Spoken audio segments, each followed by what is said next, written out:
नमस्कार, स्वागत है आपका प्रभात एग्जाम के YouTube चैनल पर। ये एक ऐसा प्लेटफॉर्म है जहां आपको मिलती है सभी कॉम्पिटिटिव एग्जाम से जुड़ी महत्वपूर्ण जानकारी, जो आपकी किसी भी एग्जाम में सफल होने में काफी मदद करती है।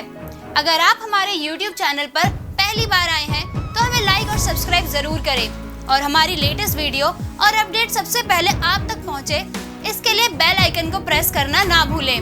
तो आइए शुरू करते हैं आज की वीडियो। डॉक्टर केशव बलिराम हेडगेवार का जन्म 1 अप्रैल सन 1889 को नागपुर के एक ब्राह्मण परिवार में हुआ था। जब वह महज 13 वर्ष के थे तभी उनके पिता पंडित बलिराम पंत हेडगेवार और माता रेवती बाई का प्लेग से निधन हो गया। इसके बाद उनकी परवरिश दोनों बड़े भाइयों महादेव पंत और सीताराम पंत ने की। शुरुआती पढ़ाई नागपुर के नील सिटी हाई स्कूल में हुई, लेकिन एक दिन स्कूल में वंदे मातरम गाने की वजह से उन्हें निष्कासित कर दिया गया।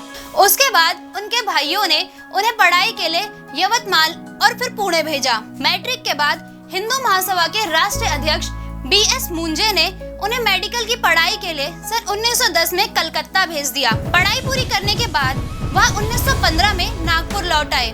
क्रांतिकारी गतिविधियां। कलकत्ता में रहते हुए डॉक्टर केशव बलिराम हेडगेवार ने अनुशीलन समिति और युगांतर जैसे विद्रोही संगठनों से अंग्रेजी सरकार से निपटने के लिए विभिन्न विद्याएं सीखी। अनुशीलन समिति की सदस्यता ग्रहण करने के साथ ही वह राम प्रसाद बिस्मिल के संपर्क में आ गए। केशव चक्रवर्ती के छद्म नाम का सहारा लेकर डॉक्टर हेडगेवार ने ककोरी कांड में भी भागीदारी निभाई, जिसके बाद वह भूमिगत हो गए थे।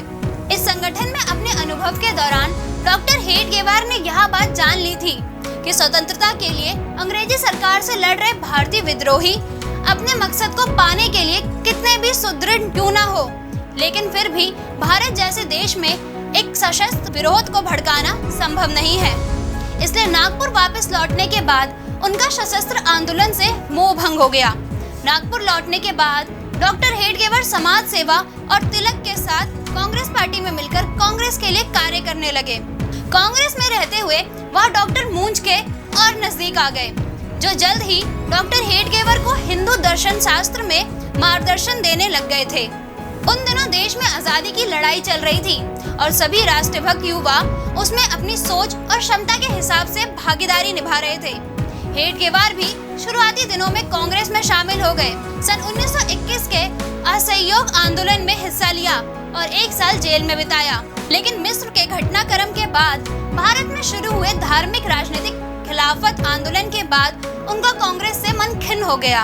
1923 में सांप्रदायिक दंगों ने उन्हें पूरी तरह से हिंदुत्व की ओर उन्मुख कर दिया। वह हिंदू महासभा के राष्ट्रीय अध्यक्ष बीएस मुंजे के संपर्क में तो शुरू से ही थे। मुंजे के अलावा हेडगेवार के व्यक्तित्व पर बाल गंगाधर तिलक और विनायक दामोदर सावरकर का भी बड़ा प्रभाव था। सावरकर ने हिंदुत्व को नए सिरे से परिभाषित किया था। वह मानते थे कि सिंधु नदी से पूर्व की ओर लोगों के विकास यात्रा के दौरान सनातनी, आर्य समाज, बौद्ध, जैन और सिख धर्म समेत जितने भी धर्म और धार्मिक धाराओं का जन्म हुआ, वह सभी हिंदुत्व के दायरे में आते हैं। इसी परिभाषा के आधार पर केशव बलिराम हेडगेवार ने हिंदू राष्ट्र की परिकल्पना की और उस परिकल्पना को साकार करने के लिए सन 1925 में विजयदशमी के दिन संघ की नींव रखी। वह संघ के पहले सरसंघचालक बने। शाखा की स्थापना के बाद उन्होंने उसे विस्तार करने की योजना बनाई और नागपुर में शाखा लगने लगी। भैयाजी दांडी, बाबा साहिब आपटे, बाला साहेब देवरस और मधुकर राव भगवत इसके शुरुआती सदस्य बने। इन्हें अलग अलग प्रदेशों में प्रचारक की भूमिका सौंपी गई। आरएसएस को राजनीति से दूर रखना। केशव बलिराम हेडगेवार ने शुरू से ही संघ को सक्रिय राजनीति से दूर रखा और सिर्फ सामाजिक धार्मिक गतिविधियों तक ही सीमित रखा। इसके पीछे एक सोची समझी राजनीति थी। वह ऐसा नहीं चाहते थे कि संघ शुरुआत में ही ब्रितानी हुकूमत की नजरों में खटकने लगे और उसका विस्तार न हो सके। इसी से बचने के लिए उन्होंने संघ को राजनीतिक गतिविधियों में शामिल होने से रोका और उस पर सख्ती से अमल किया। लेकिन 1930 में जब महात्मा गांधी ने सवर्णीय अवज्ञा आंदोलन छोड़ा तो हेडगेवार ने संघ की सभी शाखाओं को पत्र लिखकर सूचित किया कि संघ आंदोलन में शामिल नहीं होगा। साथ ही यह भी कहा कि अगर कोई व्यक्ति निजी हैसियत में इस आंदोलन में शामिल होना चाहता है तो हो सकता है। डॉक्टर हेडगेवार स्वयं भी निजी तौर पर सविनय अवज्ञा आंदोलन में शामिल हुए थे।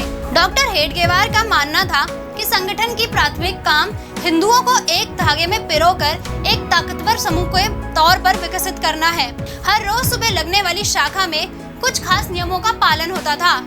शरीर को फिट रखने के लिए व्यायाम और शारीरिक श्रम पर जोर दिया जाता था। हिंदुत्व पर चर्चा होती थी। शिवाजी और मंगल पांडे जैसे हिंदू नायकों की कहानियां सुनाई जाती थी। लक्ष्य साफ था, संगठन के विस्तार के लिए आचार विचार एक होना चाहिए। डॉक्टर हेडगेवार के व्यक्तित्व को समग्रता व संपूर्णता में ही समझा जाता है। उसमें देश की स्वाधीनता के लिए एक विशेष आग्रह, दृष्टिकोण और दर्शन बाल्यकाल से ही सक्रिय थे। ऐसा लगता है कि जन्म से ही वह इस देश से, यहाँ की संस्कृति व परंपराओं से परिचित थे। यह निर्वादित सत्य है कि उन्होंने संघ की स्थापना देश की स्वाधीनता तथा इसे परम वैभव पर पहुंचाने के उद्देश्य से ही की थी। हेडगेवार ने देश को उसके स्वरूप का बोध कराया। उन्होंने उस समय भी पूर्ण स्वाधीनता और पूंजीवाद से मुक्ति का विषय रखा था, जबकि माना जाता है कि कांग्रेस में वैसी कोई सोच नहीं थी। डॉक्टर हेडगेवार ने संघ शाखा के माध्यम से राष्ट्रभक्तों की एक श्रृंखला खड़ी की। उन्होंने व्यक्तियों की क्षमता को उभारने के लिए नए तौर तरीके विकसित किए। सारी जिंदगी लोगों को यही बताने का प्रयास किया कि नई चुनौतियों का सामना करने के लिए हमें नई तरीकों से काम करना पड़ेगा। स्वयं को बदलना होगा, पुराने तरीके काम नहीं आएंगे। उनकी सोच युवाओं के व्यक्तित्व, बौद्धिक एवं शारीरिक क्षमता का विकास कर उन्हें एक आदर्श नागरिक बनाती है। 21 जून 1940 को डॉक्टर केशव बलिराम हेडगेवार का नागपुर में निधन हुआ। उनकी समाधि रेशम बाग नागपुर में स्थित है, जहां उनका अंतिम संस्कार हुआ था। अगर आपको हमारा यह वीडियो पसंद आया हो तो इसे अपने दोस्तों के साथ जरूर शेयर करें, और अगर आपके पास हमारे लिए कोई सवाल है तो उसे कमेंट में लिखकर हमें बताएं। जल्द ही आपसे फिर मुलाकात होगी एक नए टॉपिक पर, एक नए वीडियो के साथ। देखते रहिए प्रभात एग्जाम। नमस्कार।